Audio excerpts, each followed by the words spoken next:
screaming. On nous a adressé à Kasseline, mais c'était très très grave. Someone I think is get beaten. Ils étaient trop nombreux plus que nous. Avec les machettes. Laying down hiding in the middle field. Quand prend l'enfant, un bébé, t'as 17 ans, un bébé, They caught someone crossing the road. Il y a beaucoup de blocs. Il y a la police, il y a les mafias aussi qui viennent pour nous agresser ici.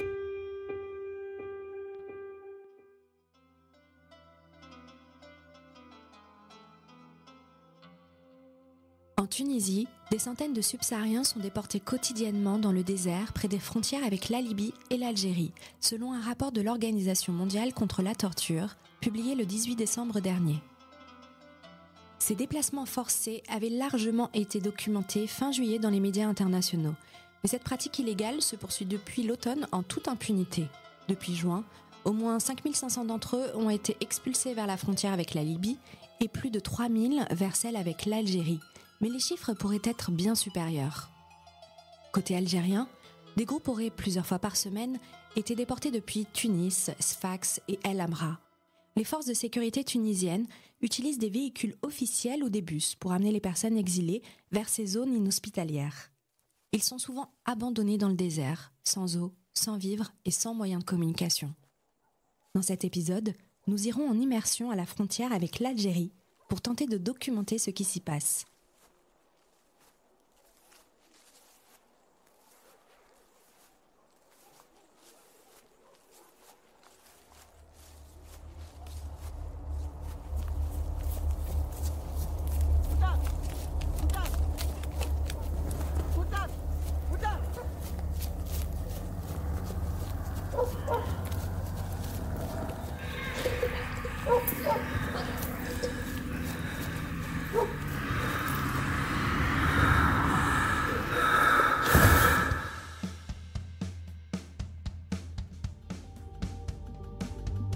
Tunisie, terre de passage, un podcast de Specto Média.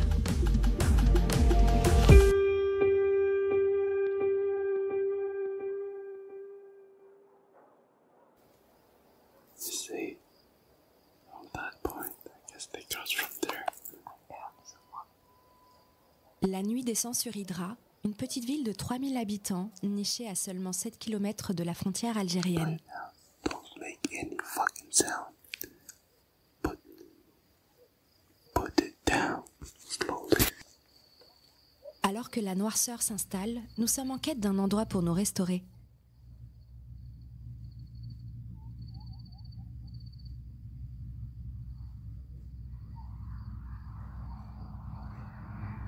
Nous savons que la nuit qui nous attend sera longue, très longue. Avec Amine, mon ami tunisien, qui connaît parfaitement les réalités aux frontières, nous décidons de nous approcher de ce point de passage avec l'espoir de documenter les refoulements. Notre intention est de nous dissimuler dans la forêt d'Hydra, où nous savons que les refoulements sont fréquents, comme de nombreux autres abus envers les personnes exilées qui tentent de traverser cette frontière. Don't be afraid.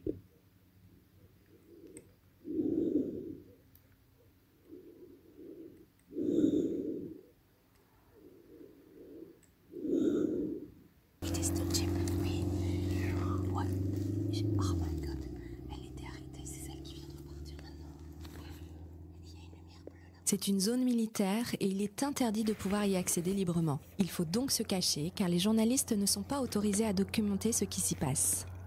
La veille de notre arrivée à Hydra, 2 journalistes ont été arrêtés ici. Nous savons donc que le risque est grand. D'autant plus que je n'ai pas de carte de presse. Il serait donc facile pour les autorités tunisiennes de m'accuser d'espionnage.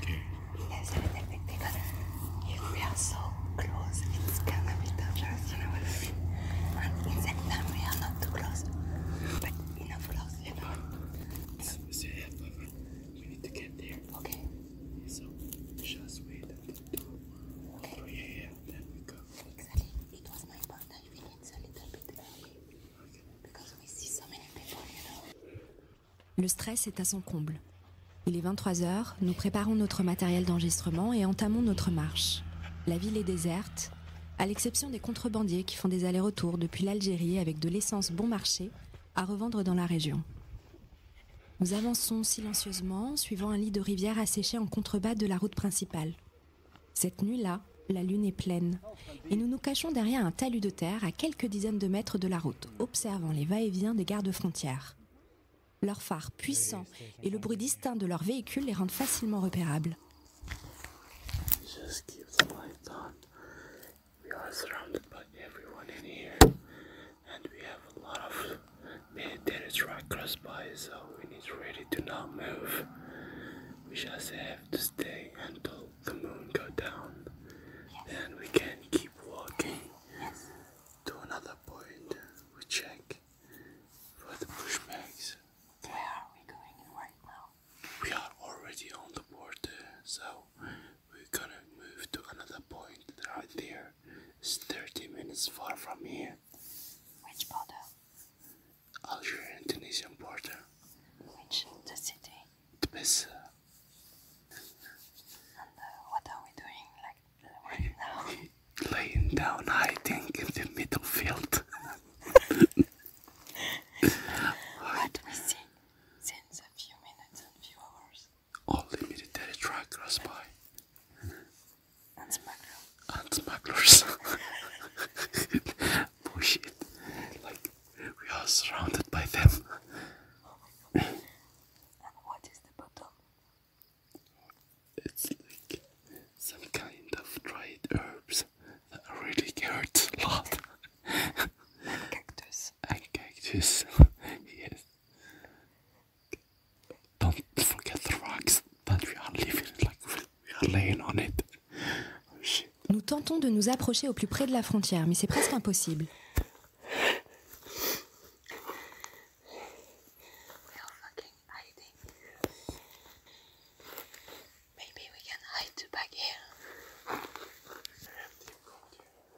Au milieu d'un champ, allongé pour éviter d'être repérés par les patrouilles ou les passeurs, nous entendons parfois des cris au loin.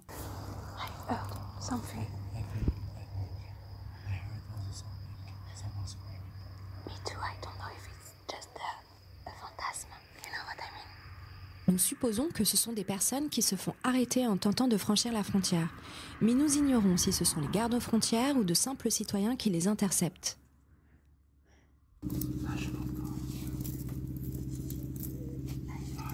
Stop the car. We're checking. They caught someone crossing the road. What they say? Yeah, but they asking them to stop. What do you listen? Someone screaming, and someone I think is get beaten. It is exactly, you know. There's someone crying as well. I think they have kids. Okay, let's go straight. It's citizen. Yes, we don't know. We are on the border.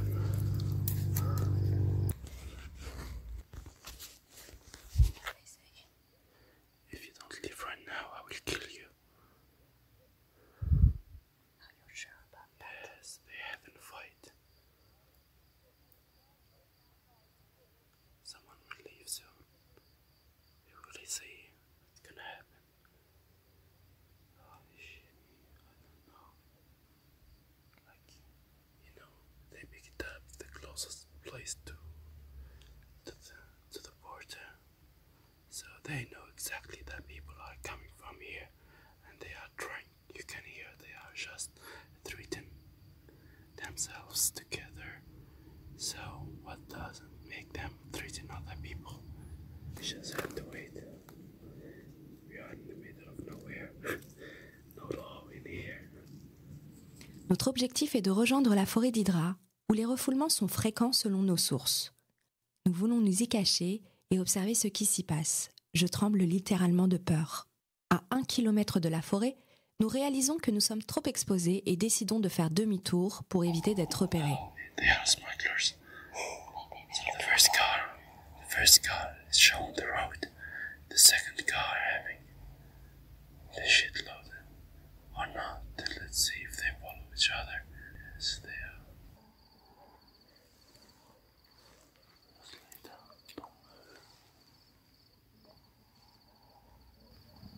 What? If you have anything in your clothes, flashback light just hide it. I don't understand what you mean. If the light's gonna light on your shoe, they will like show up like white light, white sneakers. Yes. Just keep it high. Yes, exactly. They come. We have to keep running to the... No. They took the road or not? Au bord de la route, tu penses? We have to stay here now. We have to find this stuff today, you know. It's not the risk because it's so scared we can't go further. What? We can't go further. It's so scary. You get so scary. And it's not good. But of course we can go scary. You can see it was just here. You're not scary. Maybe we have to wait a little bit. Okay. You see, once we were coming, the group of people of the mill, from where they crossed, they follow up the railway. Then they just cross before the road because there is like a big city in front of them. We need to see what's happening on the border. We have to get more close.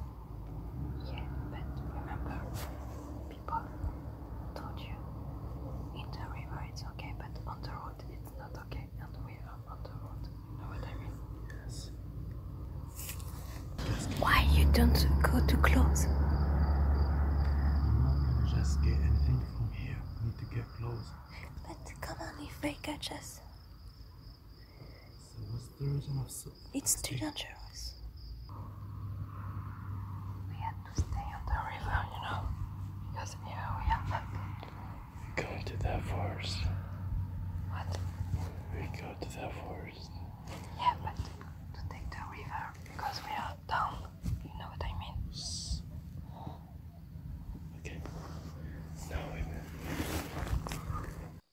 La nuit est avancée, nous optons pour une autre direction menant en chemin de fer. Les lumières de la ville éclairent à nouveau notre route, mais la fatigue nous gagne et notre vigilance diminue. Une patrouille de police nous interpelle. Heureusement, ce ne sont pas les gardes frontières. Nous prétendons être des touristes perdus, mais leur suspicion est palpable. Ils savent bien qu'il n'y a aucun touriste dans les environs, encore moins en pleine nuit. Nous tentons de rester calmes et aimables pour éviter toute fouille approfondie de mon sac à dos. Après vérification de nos identités et plusieurs minutes d'hésitation, ils décident de nous emmener à l'arrêt de bus de la ville, préférant nous voir partir du village frontalier. Nous attendons donc, au petit matin, le premier départ. Ils nous achètent même de quoi grignoter et de l'eau. L'un des policiers me questionne plusieurs fois sur mon métier car il recherche une journaliste depuis le début de la journée pour l'arrêter.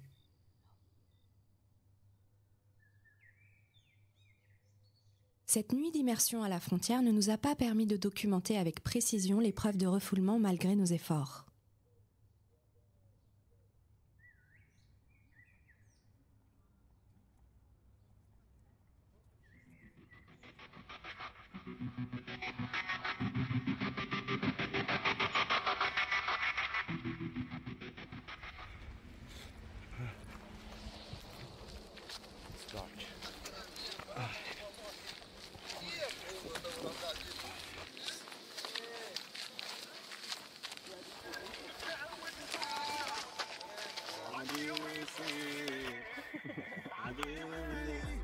احنا علي لا حال يدوم لا منولي. Allô? Allô? Allô? Ouais, ça. Oui, c'est un ami de Soulé. Oui, c'est moi qui ai envoyé le message. Nous, on est arrivé à côté ici, donc on voulait 160, on voulait taxi quoi. Oui, Soulé. C'est moi qui t'ai envoyé le message, je lui ai dit que après si j'arrive, je te fais signe. On est 5 personnes.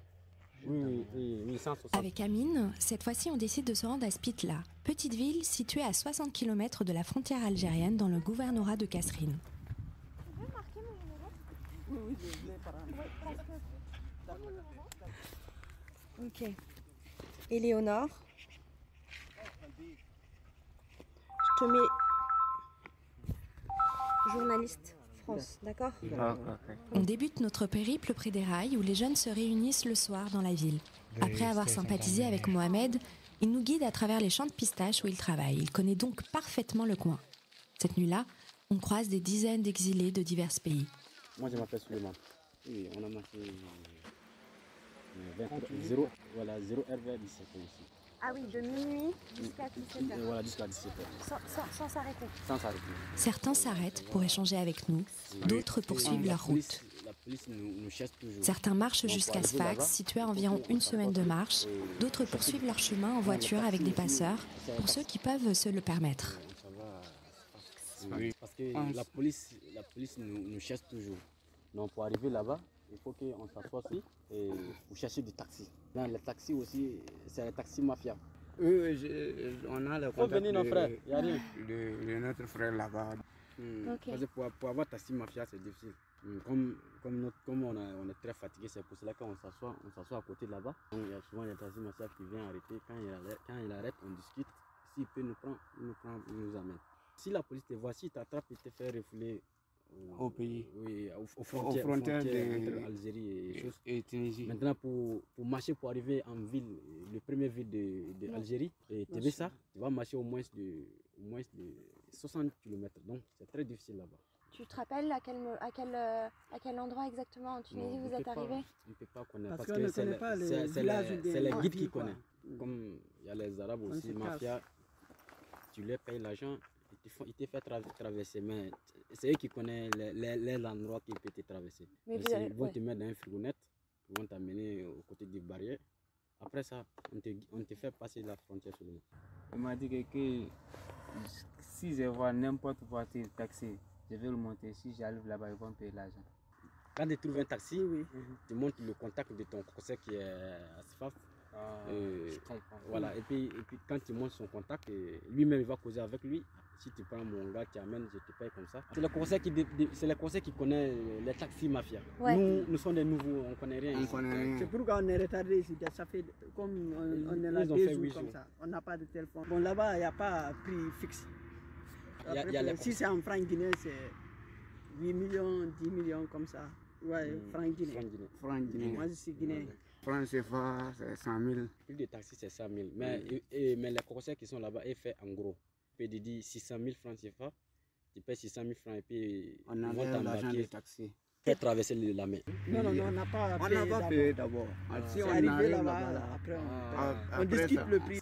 L'argent qu'il prend, c'est l'argent de prix de taxi mafia ici. Parce qu'il y a beaucoup de gens tunisiens aussi.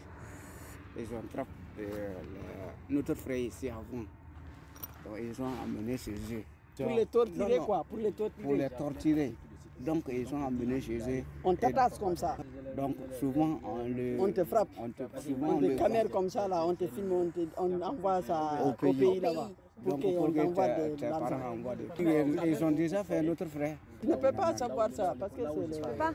Ils te prennent déjà tout. Parce que si on t'attrape, on t'attache, on te bat, tu cries. Ouais. Donc on fait sa vidéo pour que... Je rencontre un passeur à Kalatznan, dans le gouvernorat de Kef, une ville du nord-ouest de la Tunisie, à quelques kilomètres seulement de l'Algérie. Il consent à me rencontrer et à répondre à quelques-unes de mes questions, mais il est très méfiant et craint que son témoignage puisse se retourner contre lui. Il ne divulgue pas tous les détails de son travail et de ce qui se passe réellement. Avant son interview, il nous montre les baraquements abandonnés près de la frontière qui servent de lieu de détention informelle et de rassemblement pour les personnes qui viennent de traverser. La peine d'emprisonnement pour un passeur en Tunisie peut aller de 4 à 5 ans. Ça peut même aller jusqu'à 20 ans de prison si une personne décède.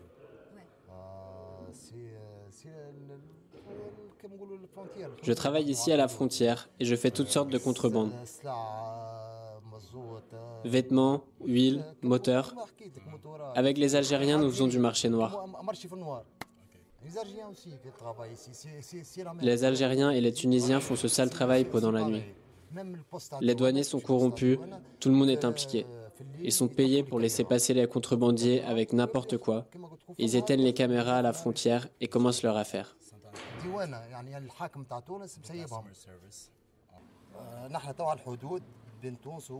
Nous sommes à la frontière entre l'Algérie et la Tunisie. C'est un point de passage pour les subsahariens qui arrivent. Ils traversent depuis Khalat Snan. Ils suivent le chemin de fer pour aller jusqu'à Tunis, la capitale. Ils font le trajet à pied sans l'aide de personne. Les personnes exilées ne font généralement pas appel à des passeurs. Ils marchent eux-mêmes à travers les petites routes que je vous ai montrées. Les militaires algériens à la frontière leur montrent le chemin et ils continuent à avancer de cette manière. Ça dépend. Certains jours, tu vois 40 personnes, d'autres 30 et parfois seulement 2 personnes. Tu ne peux pas calculer. Parfois, ce sont des femmes et des enfants. Et tu peux même voir une jeune femme de 17 ans avec son bébé affamé sur le dos, continuant de marcher. Ils veulent tous se rendre à Sfax. Ils utilisent Maps sur leur téléphone. Ils suivent la voie ferrée de Jessira jusqu'à la capitale, puis continuent leur chemin jusqu'à Sfax. Ils ne sont pas autorisés à monter dans le train dans cette région. Les Africains, ils parlent à le ministère algérien. Ici, les Africains racontent comment les militaires algériens à la frontière prennent leur argent, les battent et violent leurs femmes.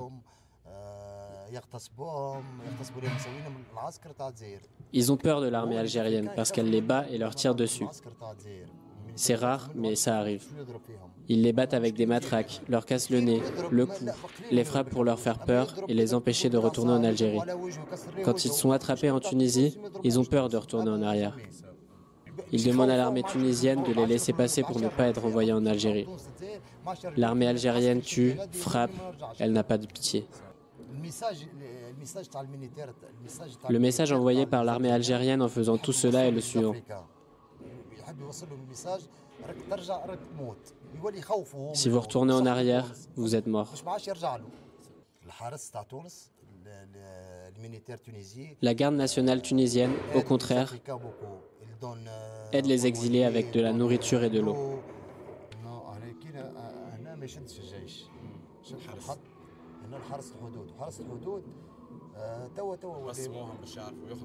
Il y a des points de patrouille fixes ici côté tunisien, et lorsqu'ils t'attrapent, ils prennent ton nom et tes empreintes digitales.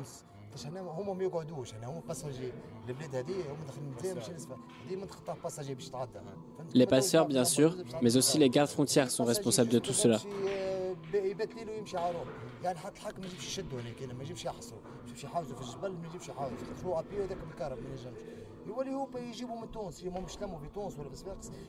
Mais lorsque les personnes migrantes se font prendre,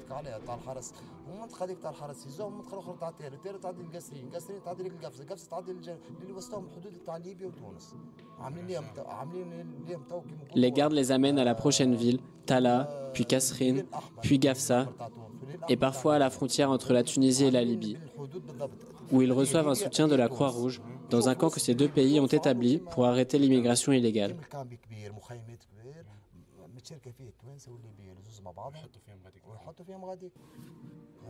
C'est bizarre.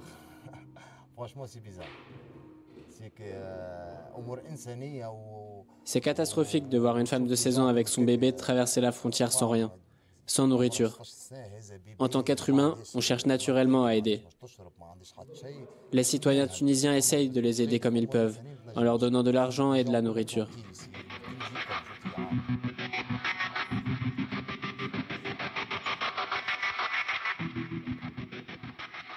On observe des femmes, des enfants, des bébés et des hommes de tout âge, traverser en silence, épuisés, avec peu d'eau et de nourriture, les pieds gonflés et les chaussures abîmées.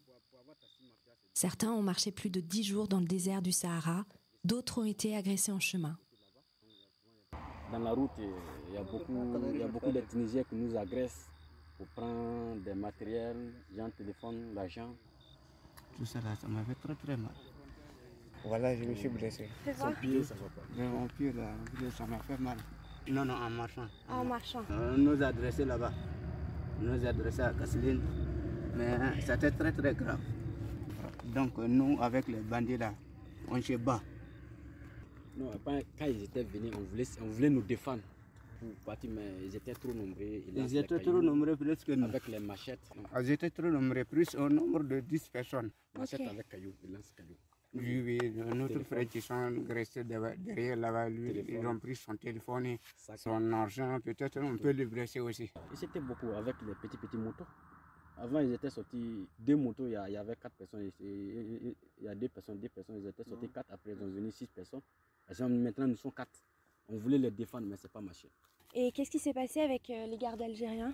Même les gens qui sont refoulés pour rester le dernier vide d'Algérie, c'est plus de même 2000, 3000 là-bas. Ils souffrent là-bas parce que quand la police t'attrape, ils prennent tout ce qu'il y a. Maintenant, tu n'as rien maintenant. Donc, quand les policiers nous ont attrapés, nous ont fouillé. Si on avait téléphone avec l'argent, on prend ça. C'est ça seulement. Mais ils ne nous ont pas battus. Les gardes tunisiens qui sont pris nous pour envoyer la frontière des Algériens. Algériens nous frappaient aussi pour retourner à la Tunisie aussi. Ils ont cassé les téléphones. Et je crois qu'on manipule les téléphones pour zéper ça. Venez ici. Et pourtant, c'est pas ça. Le téléphone même, il n'y a pas de piste. Moi, j'ai le téléphone, il n'y a pas de piste. Pour trouver piste ici, c'est difficile. On ne sort pas en ville. Quand on te voit en ville, la police t'attrape. On se casse quoi. Donc, on est là 2 jours comme ça, là. On est là. À manger, souvent, tu sors au bord du goudron. Tu demandes, il y a les gens gentils qui te donnent à manger aussi. Il y a les gens aussi qui te donnent pas. C'est ça. Ah, moi, j'ai quelque chose à vous dire quand même. Parce que la première fois, lorsque je vous ai vu, j'étais avec mon ami là. J'ai eu peur quoi. Parce que sur la route là, il y a beaucoup de dangers ici. Il y a la police, il y a les mafias aussi qui viennent pour nous agresser ici. Et pourquoi vous avez quitté le Burkina Faso? Ah, c'est manque de moyens. Il n'y a pas l'argent, sinon s'il y a travail. On voulait rejoindre l'Europe. Parce que chaque personne a son décision. Il y a des gens qui vont partir en France. Ouais. Il y a même beaucoup des Africains partis en France. Moi, je voulais partir en France, à Marseille. Pour avoir une meilleure vie. C'est bon, ça marche. Au revoir. Au revoir. Merci. Bon courage.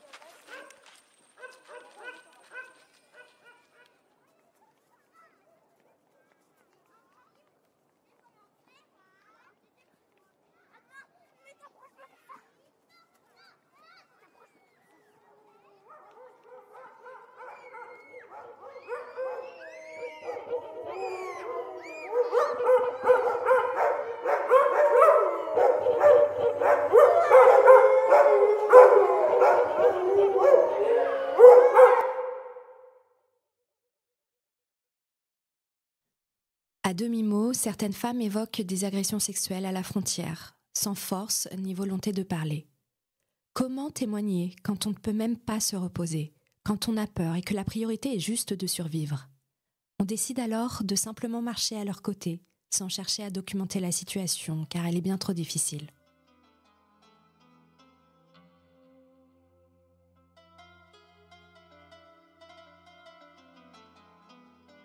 Cet épisode en immersion à la frontière entre l'Algérie et la Tunisie est terminé, mais on se retrouve dans le prochain épisode qui sera dédié au contexte politique tunisien et à la dérive autoritaire de Kais Saied, son président.